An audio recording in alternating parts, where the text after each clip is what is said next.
बच्चों, हम आपको आज भारत की मिट्टियों के प्रमुख प्रकारों के बारे में बताने जा रहे हैं। यहाँ पर हम मिट्टी के 6 प्रकारों के बारे में आपको विस्तार से बताएंगे।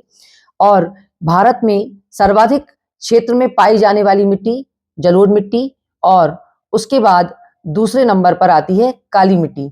काली मिट्टी को रेगुर मिट्टी के नाम से भी जाना जाता है। तो हम आपको प्रथम नंबर पर जलोढ़ मृदा के बारे में बताने जा रहे हैं कि संपूर्ण उत्तरी मैदान जलोढ़ मृदा से बना है, और इस मृदा का निर्माण हिमालय की 3 महत्वपूर्ण नदी तंत्रों सिंधु, गंगा और ब्रह्मपुत्र नदियों द्वारा लाए गए निक्षेपों से है।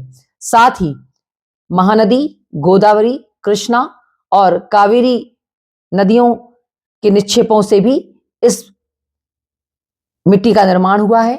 जलोढ़ मृदा 2 प्रकार की होती है, पुरानी जलोढ़ मिट्टी जिसे बांगर कहते हैं, और नवीन जलोढ़ मिट्टी खादर। तो पुरानी जलोढ़ मिट्टी जो है, इसके पास जो नदी का पानी रहता है वो ऊपर तक नहीं आ पाता है, और ज्यादा इसमें कंकड़ पत्थर बालू बजरी होती है।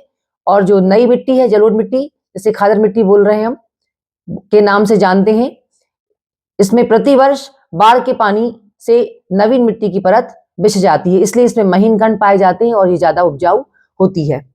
और इस मृदा में पोटाश, फास्फोरस, चूना युक्त अधिक मात्रा में पाया जाता है, और इसके कारण इसमें गन्ना, चावल, गेहूं और अन्य अनाज और दलहन के लिए ये मिट्टी उपयोगी होती है। दूसरा प्रकार काली मिट्टी।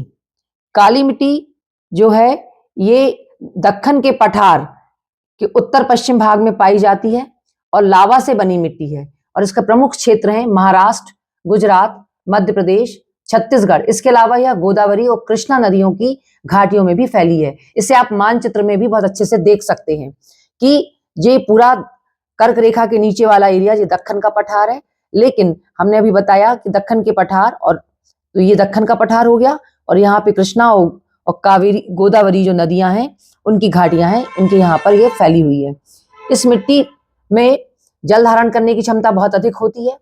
इसमें कैल्शियम कार्बोनेट, मैग्नीशियम, पोटास और चूने जैसे पोषक तत्वों की मात्रा परिपूर्ण होती है, परंतु इसमें फास्फोरस की मात्रा कम होती है।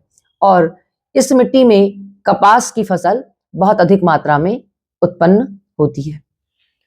अब मिट्टी का तीसरा प्रकार लाल और पीली मिट्टी। यह मिट्टी दक्कन के पठार के पूर्वी और दक्षिणी हिस्सों में पाई जाती है। इसे आप मैप में देख सकते हैं कि ये दक्कन का पठार है पूरा, और यहाँ पे ये दक्कन और पूर्वी हिस्सों में पाई जाती है। इसके जो प्रमुख राज्य हैं वो ओडिशा, छत्तीसगढ़, मध्य गंगा का मैदान और पश्चिमी घाट में यह मिट्टी पाई जाती है। मिट्टी का 5वां प्रकार पर्वतीय और वनी मिट्टी। ये मृदाएं पहाड़ी और पर्वतीय क्षेत्रों में पाई जाती हैं, जहां पर्याप्त वर्षावन उपलब्ध होते हैं। हिमालय के हिम आच्छादित क्षेत्रों में इन मृदाओं का बहुत अपर्दन होता है।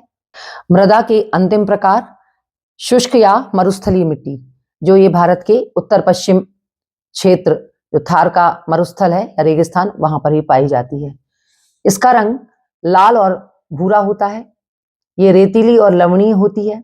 इन मिट्टियों में ह्यूमस की बहुत कमी पाई जाती है, लेकिन वर्तमान में इस मृदा को सही तरीके से सिंचित करके कृषि योग्य बनाया जा सकता है, जैसा कि वर्तमान में पश्चिमी राजस्थान में हो रहा है।